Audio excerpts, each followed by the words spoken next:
Hey folks, we are back with the prototype more or less completed. There's a few additions since the last time around. Of course, we still have the bit mangling switch, which is only 1 bit right now, but will eventually be all 8. What I did add is another switch for frequency scale. The lower frequency goes from like 0.25 hertz that we're examining now, hence the slowly changing LEDs, to about 6 kilohertz sample rate.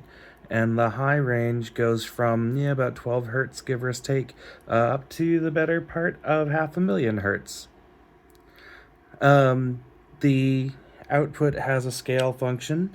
It's basically a volume knob, but that's definitely has a gain of up to 2, which is helpful for signals that have an odd waveform or don't quite agree with the scrunching that has to happen. Same with the input, it has a gain knob so that you could get lower level signals to work well. This is expecting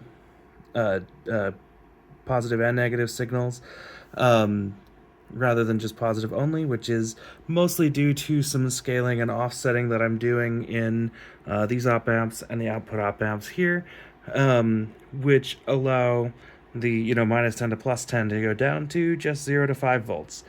In the middle, we still have the ADC and DAC connected, same exact way, and otherwise just some trim pots for calibration. Oh, and frequency CV. It is normal, so it will either work with the knob or the CV, but not both. I'll see if I can find a good way around that later. So with that quick demonstration, what I have on the oscilloscope at the moment is, of course, a very, very slow, about 0.25 hertz. I added a trigger just so we can see the moment that it works. This is not a very fast oscillation, obviously.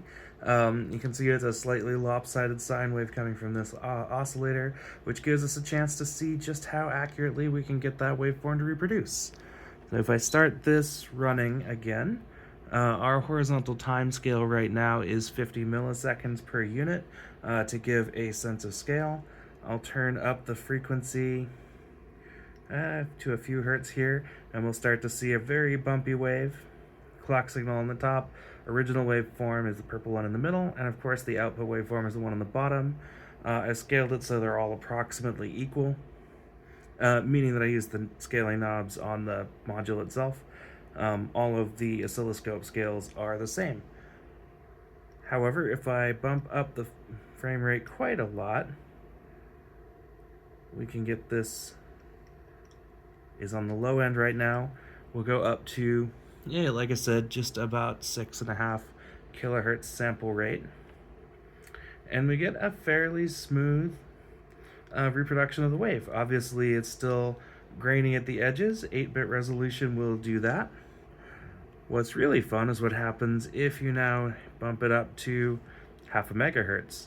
So the waveform hasn't changed that much. It has gained a little bit of noise, but at that time scale, we can move it to like a very conventional audio rate, something like 50 kilohertz or so.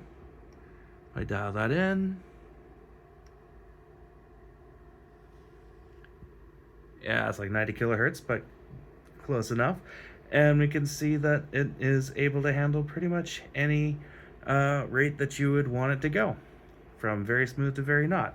The bit mangling is only on the high bit right now, but if you do, you get sort of a wave folder shape out of it. What's happening is in the bottom half, that bit is inverted, and so it ends up flipping to the top half. So it takes a bipolar signal, makes it unipolar, just like a wave folder, just very 8-bit style, very granular. And then the scaling outputs work as you'd expect.